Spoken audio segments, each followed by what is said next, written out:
You want the truth, the whole truth, and nothing but the truth? You can't handle the truth!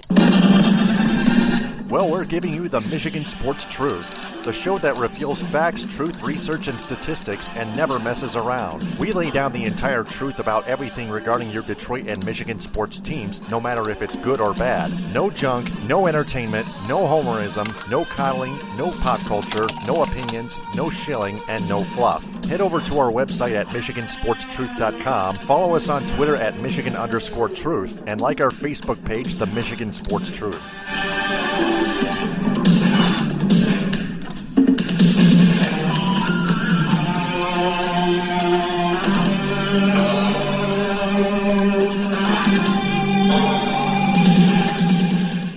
The hosts of the Michigan Sports Truth podcast do not take any suggestions or criticism from any member of its audience on how it should be run. It is up to the host to decide what they want to cover. They also do not intend to be any amount of popular in any way, shape, form, or fashion. Additionally, the views of the audience, right or wrong, do not reflect the actual truth revealed on this program. And this is the postgame edition for Monday, May 21st, 2018. I'm Taylor Phillips along with Louis Tenore. Follow me on Twitter at DT2Phillips. Got a couple teams to cover, including our Tigers, and then we'll get to the Lions. But first, That one is long gone! Blaine Hardy starts on the mound. He gives up only 2 runs and gets a no decision.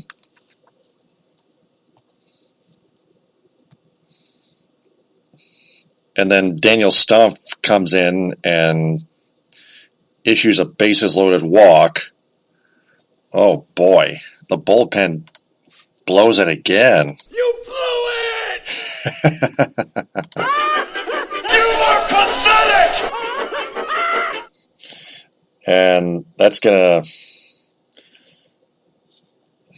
It's Morrison with that bases-loaded walk. And then Robbie Grossman putting the icing on the cake with a sacrifice fly. Daniel Stumpf had the bases loaded with 1 out. Blaine Hardy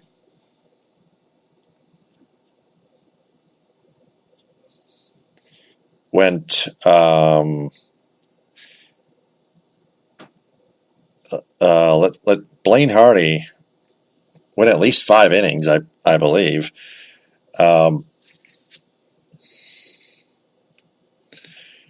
That was a pitching change somewhere, but at some point. But anyway, 5 innings pitched. There we go. Lewis Coleman pitched the next 2 innings of shutout baseball in relief, and then Daniel Stumpf does what he does best as a youngster and a relief pitcher. Craps the bed, puts the Tigers behind with that bases-loaded walk. Yeah, and Chris Ilitch deserved that loss too. Just another shot in his forehead. He deserved it. He is a disgraceful owner. He's dumb. He's ignorant, and he deserves to lose a lot of money due to his team's losing a lot of games and tax issues.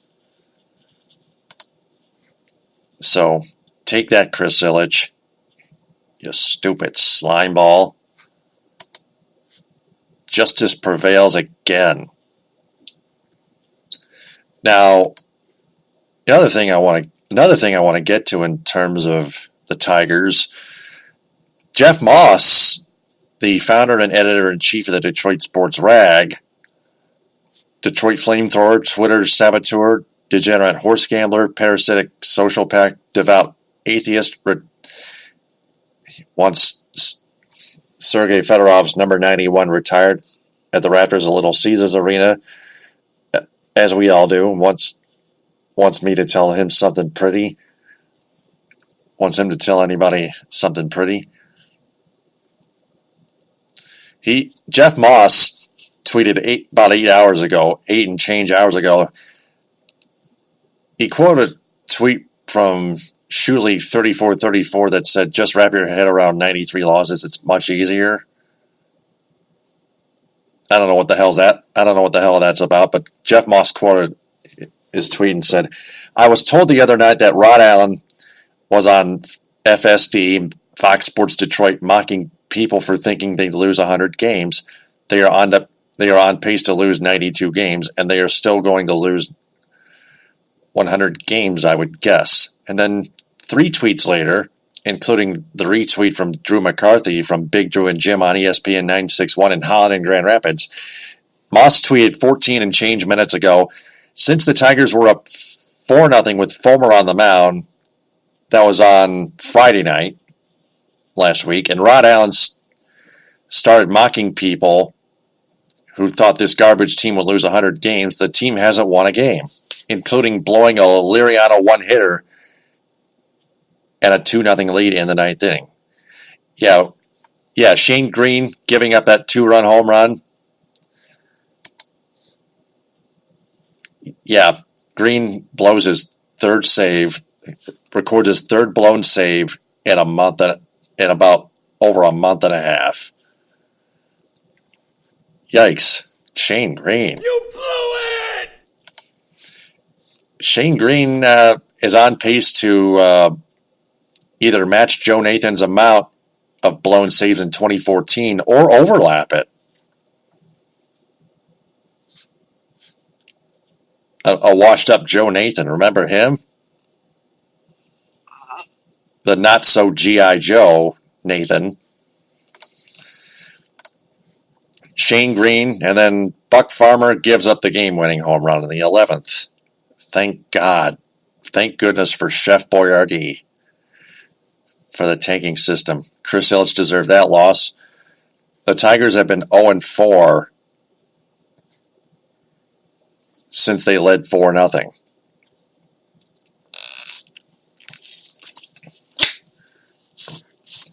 Rod Allen and his mouth deserve those 4 losses as well. 4 consecutive losses. Friday, Saturday, Sunday, and Monday. That's tonight. Bing, bing, bing, bing. I win all 4. Jeff Moss wins all 4, baby. And yes, the Michigan Sports Truth podcast contributes to the Detroit Sports Rag first and mostly. People don't like it. They're a bunch of chicken heads. Well, they shouldn't follow sports. Of course. Of course they shouldn't. Yeah, they don't care. We do.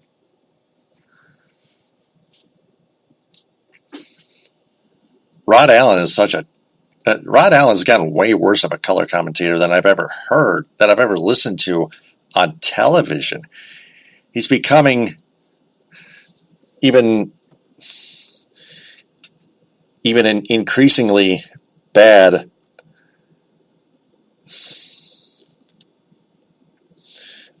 of a coddler and a conspirator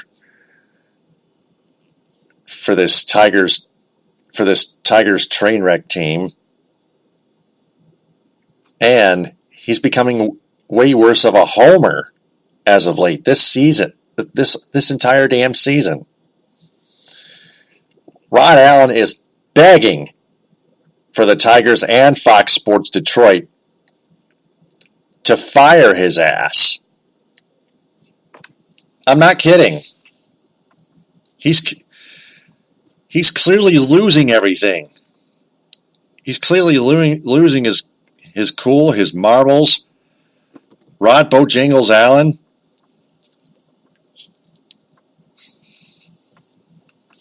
That guy's just a complete ass kisser for this team. Rod Allen, yeah. Who gives a crap about him? Who gives a crap about what he has to say? He's wrong like 90% of the time.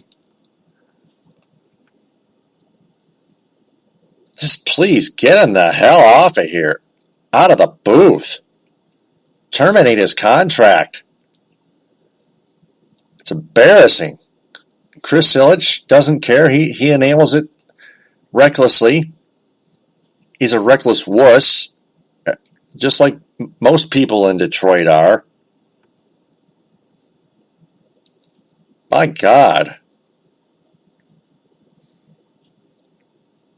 They're acting like a bunch of stray cat children with attention problems. Speaking of Liriano, the Tigers,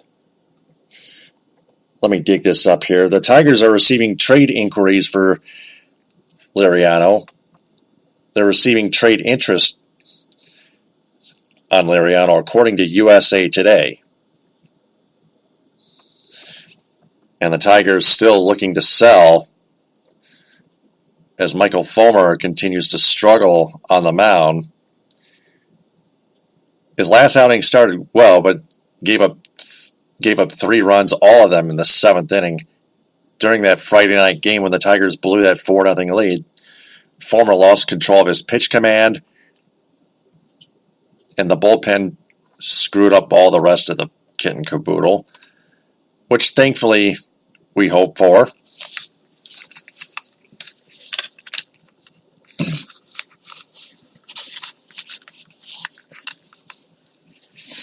And now Francisco Liriano is being put on the trade market as the Tigers still desperately are continuing to try to sell at least one of their players, Francisco Liriano.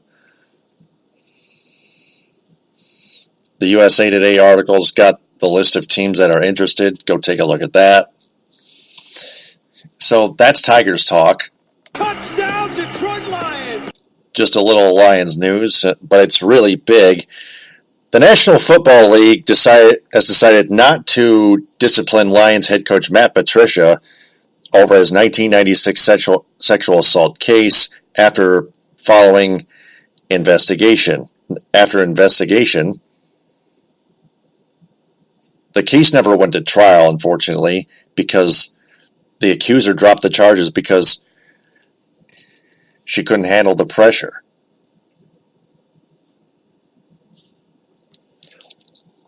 And the case was closed. That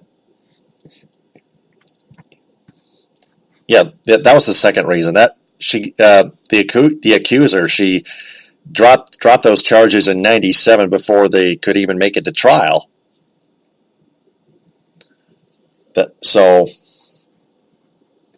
The other thing here is that incident occurred right at some point before Matt Patricia ever got involved in NFL activities, like becoming an assistant coach for the New England Patriots. That's all. That's the first thing I've recalled in my life about Matt Patricia. So I guess the dust is all settled. So we could still use Matt Patricia as the Lions head coach with his strategics, especially on the defensive side of the ball, of the pigskin. The Lions released their schedule, but man, Matt Patricia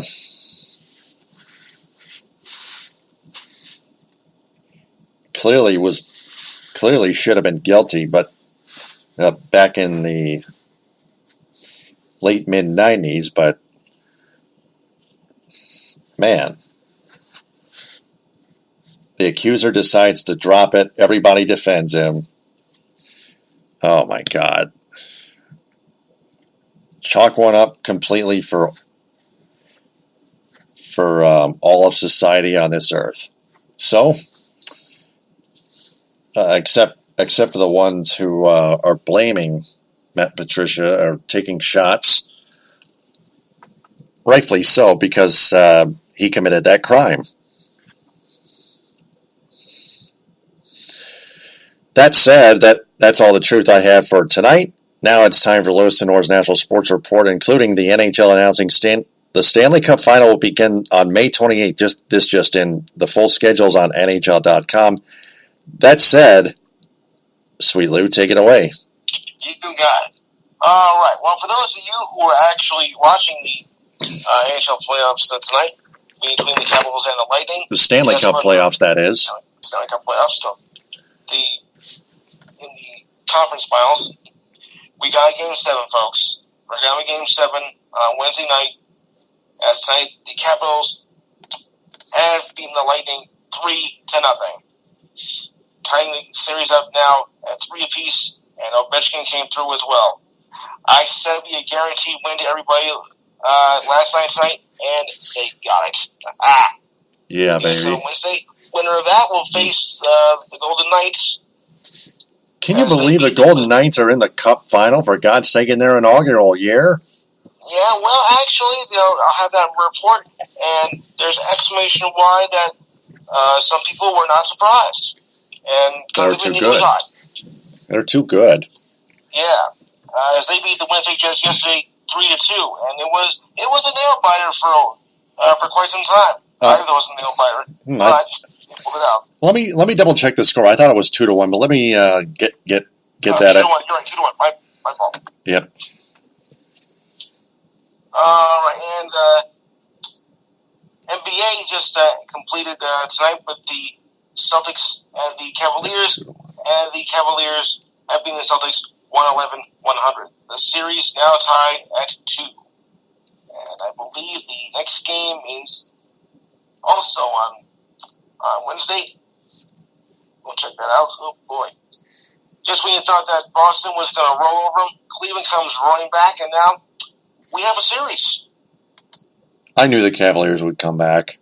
Yeah, I think so too. I mean, because I knew it wasn't going to be a sweep, to be honest. Me neither. I thought it was going to be a game no matter who wins that series. That's the main point.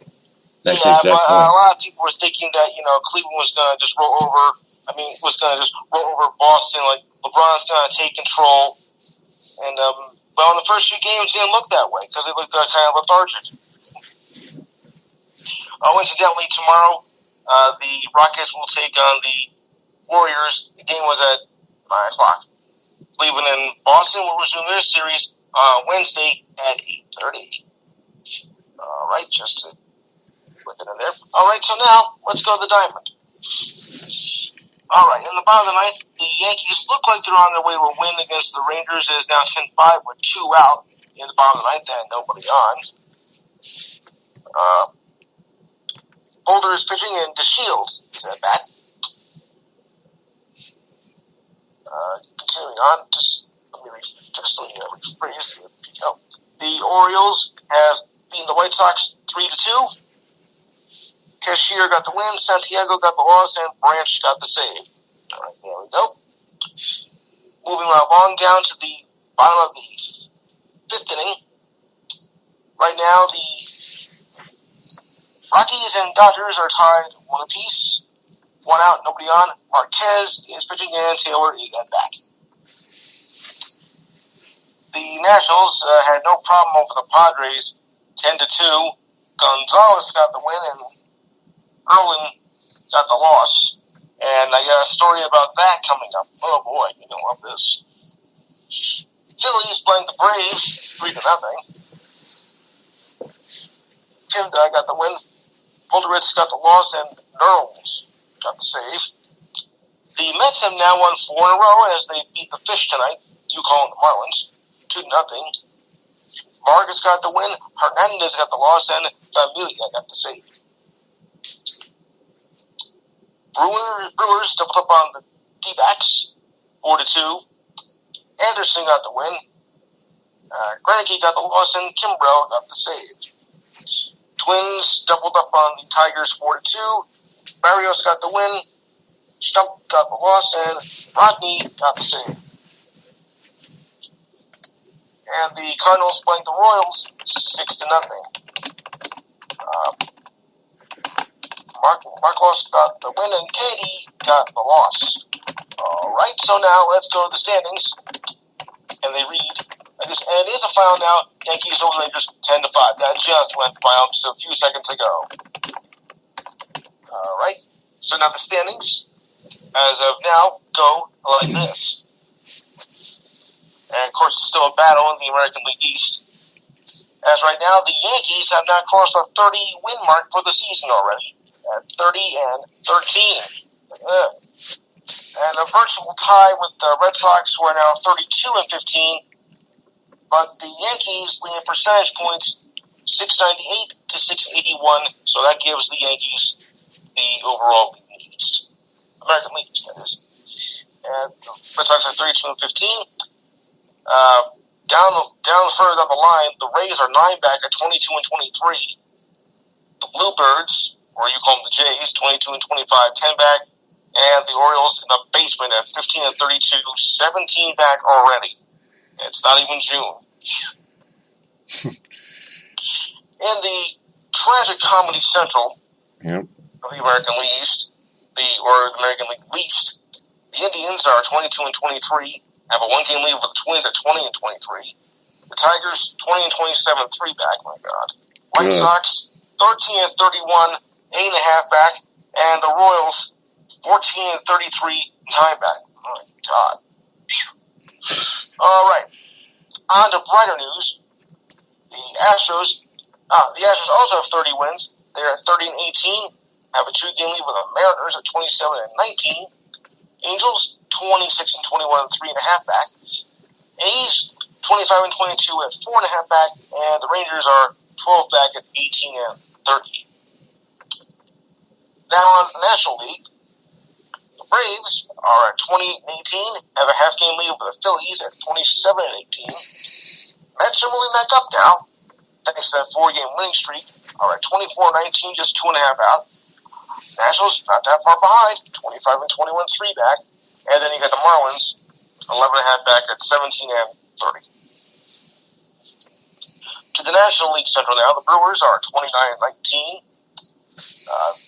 This is a tight division, of course, for the most part. Cardinals are just a game and a half back at 26 and 19. The Cubs are 2 back at 25 and 19. The Pirates are also 2 back, but they're 26 and 20, and bringing up the rear, the Reds, 16 and 32 and 13 back. Now over to the Wild Wild West. And it looks to be a little wild here. D-backs are 25 and 22, and they're tied with the Rockies at 25 and 22. Only 3 games above 500. Yes. Well, they're on a losing streak of their own now. Giants, 24 and 24, just a game and a half back. The Dodgers, 20 and 26, 4.5 back. That's an improvement. They've won 4 straight. That's a winning streak. It's an improvement, but they're still lackluster. And the Padres are still the Padres, 6 back at 20 and 29. All right, so let's check the schedule for tomorrow's games. And it goes like so. As all teams will be back in action tomorrow, of course. So we read down the line like this. No day games tomorrow. The earliest starts at 7 o'clock with the Indians taking on the Cubs in an early game. The Padres take on the Nationals at 7:05. Also 7:05, the Braves will once again take on the Phillies. 7:07, the Angels take on the Goofy Blue Jays. 7:10 games. Goofy Blue Jays. That's a good one. Yeah, I also say Bluebirds too. There you go. Oh, yeah. I like to ad lib, you know. All right, 7:10, the Pirates take on the Reds. Also at 7:10, the Marlins take on the Mets.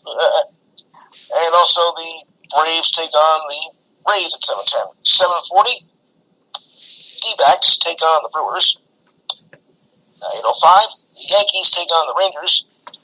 Got some 8-10 games here as the Birds of Baltimore take on the White Sox. Your Tigers take on the Twins. The Giants take on the Astros. 8:15, the Royals take on the Cardinals. Late games, there's 2 of them. 10 o'clock is the Rockies taking on the Dodgers. And at 10:05, the Mariners take on the Athletics. All right, so, and of course I'll finish the scores coming up at the conclusion of the news. I also want to point out that we had an MLS soccer game tonight, which is rare for a Monday, to be honest with you. The LA Galaxy over the Montreal, I think they call it the Montreal Machine. At last check they were. And LA Galaxy won 1-0. Very, very rare for a Monday night to have a soccer. I know there's a lot of Wednesday night games that take place, but a Monday night game in that league is extremely rare. So the next games will be on Wednesday. All right, so now let's check the news for the day. And as I said, the Nationals, that 10-2 victory. Well, get this. They called up an outfielder from the minor leagues yesterday. His name was Juan Soto, and he makes a very good impression with the Nationals as he hits a 3-run homer at his first at bat off the Padres' Robbie Irwin, traveling 422 feet before landing over the wall at left center, and he gets the curtain call. He was called up just yesterday from the minor leagues. So, and this kid is only 19 years old, and he's the youngest since Bryce Harper to join the team. He was also at 19 when he joined. Talk about beginner's luck. All right. This I just found out a little while ago. The Kansas Jayhawks fire athletic director Shea Han Zenger on lack of progress on key issues. University Chancellor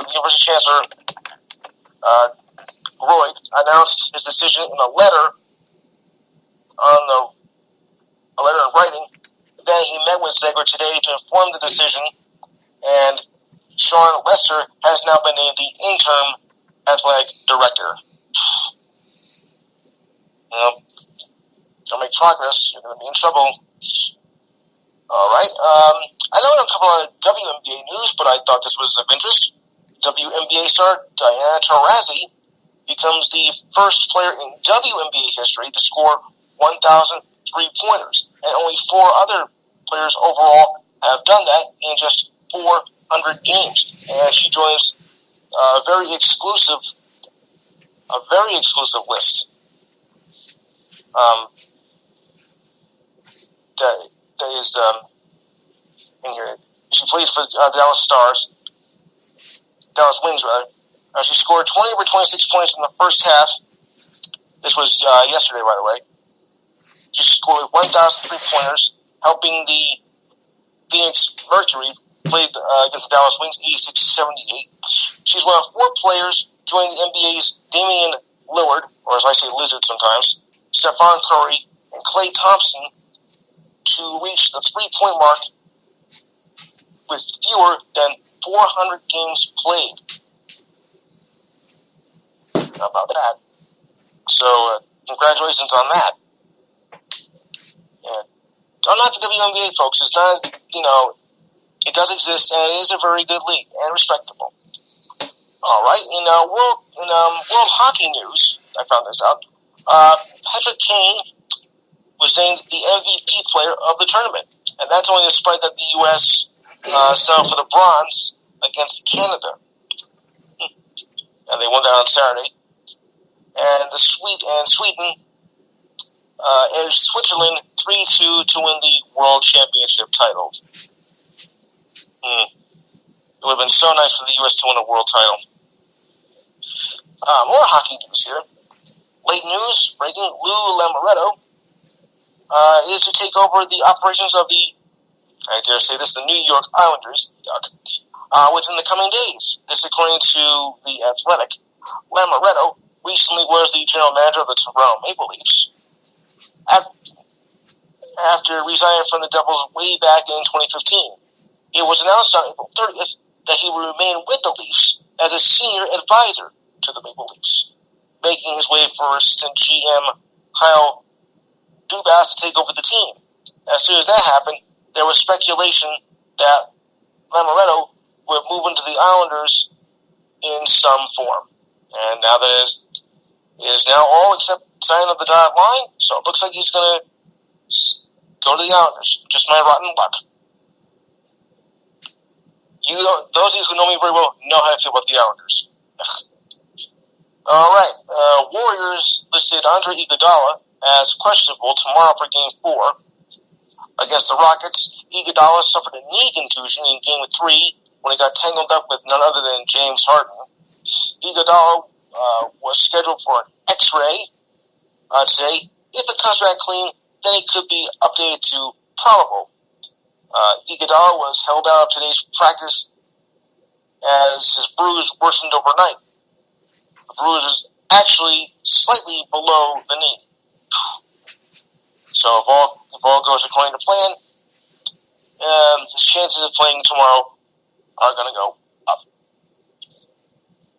With the French Open now just a few days away, you might be interested in knowing this, Serena Williams is going into the tournament as an unranked player. As organizers announced today that they will not give her a seeding this year again. Officials will establish the list and rankings of the women's seeds based on the ever-popular WTA rankings. The French Tennis Federation sent a statement to the Associated Press. Consequently, the seeds will reflect this week's world rankings. Sierra is playing their first major tournament since giving birth to her baby girl last September. And for that, you don't want to give her a ranking? I say if she's worth it, give her a ranking. Are you people that stupid? She's one of the best players out there. Yep. They call me a dumbass. Okay. As the Caps faced elimination, which now going to sudden death on Wednesday, and the Lightning were one win away from going to the finals to Game 6, the really talk of the hockey was a team that was in the other conference. Talking, of course, the Vegas Golden Knights. That's a wonderful story set by Lightning coach John Cooper. These Vegas Golden Knights, who are now just 4 wins away from clinching a Stanley Cup in just their first season, this after defeating the Winnipeg Jets in 5 games yesterday. While a first-year team making this kind of playoff run is unheard of by most standards, Coach Cooper said it is easy to comprehend the Knights' success, if not predictable. Now here's what he said, and you might find this. Some of you might find this shocking. Some of you might find this like, okay, it makes sense. It says, it all starts with what I call the big three, meaning owner Bill Foley, general manager George McPhee, and coach George Gallant. It's a success story, not a Cinderella story, said by Cooper. There has been talk on how could this have happened or whatever. I'll tell you how it happened. They got an owner and an unreal general manager and an unreal general manager. They got an unreal coach that were all left to do their jobs. They were given a framework to work with. They could have screwed it up, or they could have chosen to play very well, and they did play very well. They play within the rules given to them, and that's what you get. He said, I know the gentlemen well that are involved. They're involved. And that's what you get. Yeah, that's what you get. And I could not be prouder of these guys, of the job they have done. They deserve to be there. And I hope that we are the team that will play against them. When you think about it, it makes a lot of sense. All right. Earlier today, we found out that Glendale, Arizona, and New Orleans in 2023 and 24 could get the Super Bowl, 56 and 57. New Orleans is the sole bidder for. Glendale is the sole bidder for 56, and New Orleans is the sole bidder for Super Bowl 57. Under the league's new process for handpicking potential host sites and negotiating directly with them, owners are expected to vote on Wednesday at the league's meetings in Atlanta. According to most sources, the news was first reported by the Sports Business Journal. Both are expected to be approved minus any setbacks, which I don't see happening.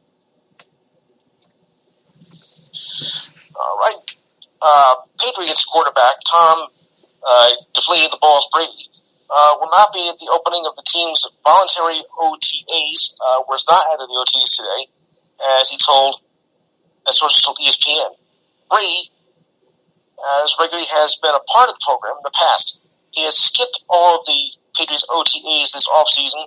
Brady previously explained his decision to miss earlier was due to a family matter.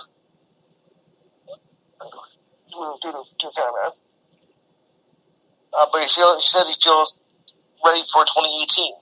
Offensive coordinator Josh McDaniels noted on May 11th that coaches would like all the players to be at the workouts, but they also understood the decision because the sessions are voluntary and not mandatory. The three-time MVP has committed himself to playing for the upcoming season during an appearance at the Milken Global Conference in California. He's going to play another year. Well. All right. Rockets coach Mike D'Antoni said the team played soft last night. Yeah, they pretty much did against the Warriors in their worst performance in their playoff history. The Warriors ran the top seed team by 41 points last night, taking a 2-1 lead in the series in the Western Conference Finals. It was one thing that led to another. That's said by D'Antoni. Played soft. Actually, you can't do that against them. They are just too good. The 41-point blowout margin of victory by the Warriors in their playoff history, surpassing a record set 70 years ago, back when they were the Philadelphia Warriors. Golden State dominated every aspect of the game. Houston's offense was just completely pathetic, shooting only 40% from the field and committing 20 turnovers, which the Warriors converted into 28 points.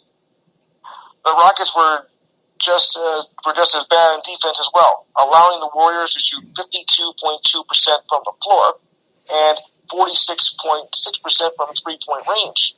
And while the Warriors won the rebounding, now 49-40. Well, actually, they were 40-40. The Warriors, how the Rockets' score was for the final 4 minutes and 4 seconds of the first quarter, going on an 11-2 run, taking a 9-point lead. The Rockets never got closer than 6 points, and they felt lucky to be only trailing by 11 at the half. Considering Harden and Chris Paul had as many turnovers, 4, as field goals, 4 of 15 shooting in the first half. Paul said, "We have to do better than that." He finished with 13 points and went 5 for 16 shooting with 4 assists. I think we need to come out more aggressive. We are letting them hit first. You know what I mean. Yeah, I think we do. All right. St. Louis right-handed pitcher Jordan Hicks threw 2 pitches that clocked at 105 miles per hour twice yesterday, becoming the first pitcher multiple pitches at that speed in the same game in the past 10 seasons. Yankee closer Andreas Chapman is the only other pitcher at 105 miles per hour during that time frame. The only span in which pitch data has been kept by ESPN Sports Information. Hicks threw 2 pitches to Phillies outfielder Aldobel Herrera in a 5-pitch at-bat, in which he struck out but reached on base with a wild pitch. Hicks threw fastballs at 104, 105, 105, and 103, according to StatCast. They were the 5 fastest pitches thrown this season. Now that's what I call a fastball. All right. Stephen Curry was on a roll in the third quarter, but he let emotions get the best of him as he took off his mouthpiece and dropped, of course, an F-bomb. He said, "I blacked out." He scored 18 of his 35 points in the third quarter. At the point the Warriors, as they put the game out of reach, his mom, Sony, was in the crowd and was pleased with his performance, but not by his remarks.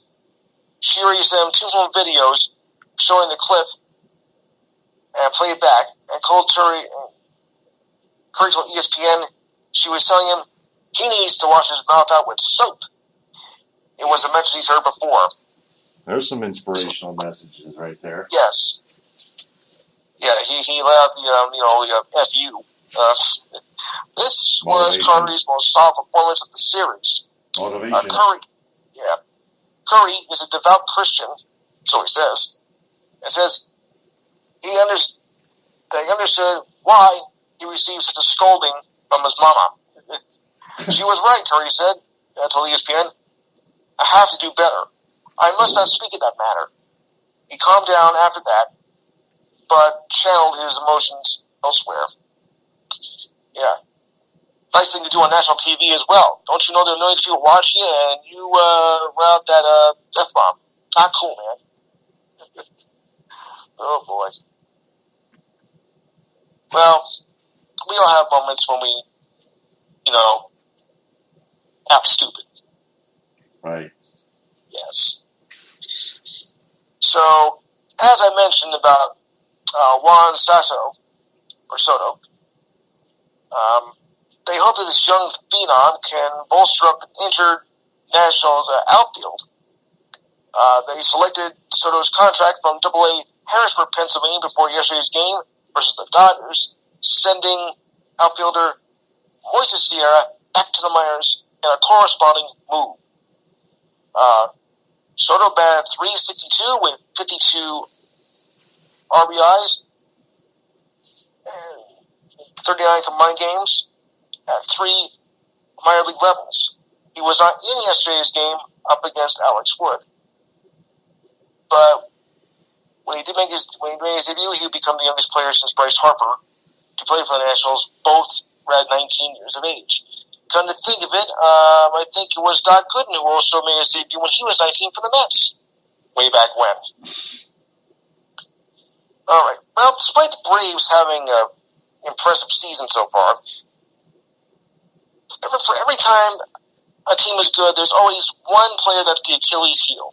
Case in point, the Braves third baseman Jose Bautista was released yesterday after only a month of joining the squad.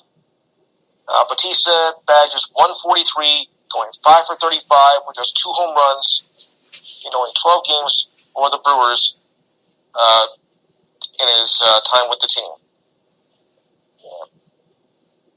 Bautista's, I think, a little bit over the hill. All right. Boston University hockey coach David Quinn has informed the school that he is taking on the New York Rangers head coaching job. Reporters say that Quinn and the Rangers were working on a 5-year deal worth $2.5 million.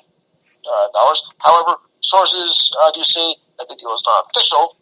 Rangers GM Jeff Gordon, who is now in Denmark for the World Championships, says it is expected to become final when he returns, which should be about, tomorrow, if he hasn't done so already. So, while it's not official, I think it's just a formality that he will make it final. As you know, we went through a tragedy on Friday, but there was some encouraging news here. One day after the shooting in Santa Fe High School, the baseball team took to the field for their playoff game on Saturday night in the hopes of giving the community something positive in the wake of the tragedy just 36 hours after the shooting took place. That killed 10, which also were 9 students, and another 13 wounded. The team played to a packed crowd at Deer Park High's Jim Ketlin Field, where emotions were running high. Kingwood High went on to win by the score of 7-0 and took the series 2-0, ending Santa Fe's hopes for the season. But it was a footnote on a night when our thoughts were mostly filled with grief after a 17-year-old gunman fired in the high school just about 30 miles from downtown Houston less than 48 hours after that. So, while some may think that, no, it's too soon of it to happen, others might think, this could be used as a healing tool. And I happen to agree. because life does have to go on. And the same thing happened in Florida when their hockey team won their championship back in February, just a few days after that tragedy. So the tragedy has run together. All right. Celtics guard Terry Rozier said the Celtics got a wake-up call after Saturday night's whoop-ass by the Cavaliers. But Rozier said, we need to get our butts whooped and come back to reality and take care of business in Game 4, which he did not. He had the Cavaliers blitz the Celtics right from the start of the games, and made the Celtics never match the Cavaliers' intensity. Even more damaging, Boston never made their late game changes and seemingly accepting that the Cavaliers were the more dominant team in Saturday night's game. It shows if you don't bring your A game and don't play how you're supposed to play, these things can happen. That's said by Al Horford, who only made 4 shots in 30 minutes of action. At the same time, you have to give the Cavaliers credit. They just did play better than they did. And that was said by Cavaliers coach Brad Stevens. And again tonight, the Cavaliers brought another can of whoop-ass against the Celtics. Although 11 points, I don't really consider a blowout, but it wasn't exactly a nail-biter either. You guys get the drift. All right, so let's check the remaining baseball scores for the late-night action. And we read like this. All right, continuing on down the line here. For a minute here. And by the way, Tanaka got the win and Cologne got the loss. What do you know? Tanaka's down 5-2 on the year. Maybe I misjudged him a little bit. What was that score of that game? 10-5. Teams? Yankees versus the Rangers. Yep. In the bottom of the 7th, the Rockies and Dodgers are tied at 1, now going into the top of the 8th. As the inning just concluded. And all the rest are final. Okay, so my notes are finished for the evening, so now I'll turn it back over to you. One final take I'd like to get off my chest. Rod Allen, the color commentator for the Detroit Tigers on Fox Sports Detroit, can now be considered a cheerleader and should put on a cheerleader skirt and throw some pom-poms around in the announcer's booth until he makes everyone see what a fool he's making out of himself. Because, like I pointed out earlier, he's becoming more of a cheerleader. He's sounding more judgmental of players, more judgmental of fans, even though they're Tiger fans too. He's also a homer for the Tigers, and he still doesn't know jack crap about the fundamentals of the game of baseball.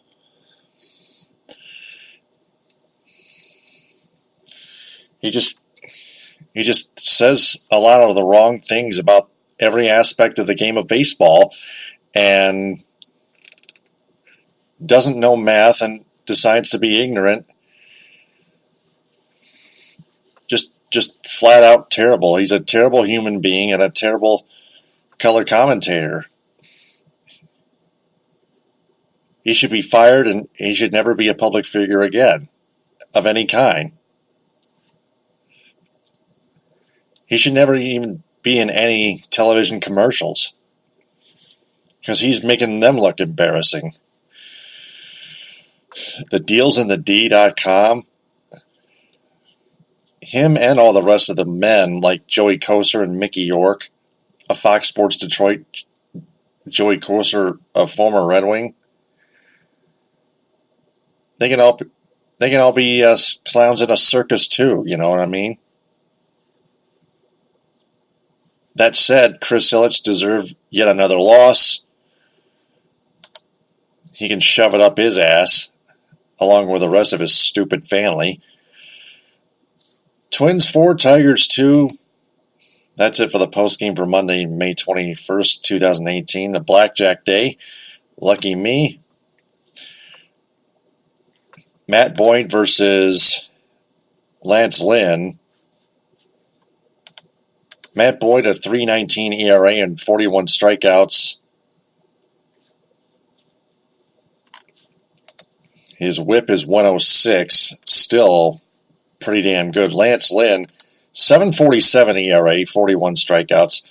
Lance Lynn's ERA as a starting pitcher is way damn high, 7.47, a 2.04 whip. Oh my God. How can the Tigers offense not take advantage of that? Even though I don't want them to. There's almost no way they can't, to be honest with you, statistically. Man. His shortest out of the season was last time. Last time out on May 16th against the St. Louis Cardinals. Surrendered 3 home runs on 4 hits and walked 4 batters in 3 innings. 3 innings! That's all he got in! 3 innings! Oh my God. Lance Lynn has walked at least 4 batters in 4 of the last 5 batters of his 8 starts this year. My God. There are only 5 Tiger batters that have had experience, 3 of which have triple zeros against him. Nick Castellanos, 0 for 3 lifetime against Lance Lynn. Leonis Martin, 0 for 2. Victor Martinez, 0 for 1 lifetime. That's the only at bat. It guarantees nothing in either direction. James McCann, 1 for 3, 333 average. Jose Iglesias, same thing. And that's it. The rest of the hitters on the Tigers' current roster have never had an at-bat against Lance Lynn. That includes Nico Goodrum, Grayson Greiner, John Hicks, Jacoby Jones, Pete Cosma, Dixon Machado, Mikey Matuk, and Victor Reyes. So, again, that is the post-game edition. Before we sign off, we want to remind everyone to share this episode and our entire podcast on Spreaker, to social media on Facebook and Twitter, because we want to tell them that the Michigan Sports Truth podcast is in search of that wide, broad audience. Have their friends share that as well. You can listen to us on Spreaker, SoundCloud, iHeartRadio, and Apple Podcasts via iTunes, so please spread the word about our show. For Louis Tenore, I'm Taylor Phillips. Follow me on Twitter at DT2Phillips. We'll talk to you tomorrow night at some point after tomorrow night's game. TTFN, ta-ta for now. Good night, Lee. The hosts of the Michigan Sports Truth podcast do not take any suggestions or criticism from any member of its audience on how it should be run. It is up to the host to decide what they want to cover. They also do not intend to be any amount of popular in any way, shape, form, or fashion. Additionally, the views of the audience, right or wrong, do not reflect the actual truth revealed on this program.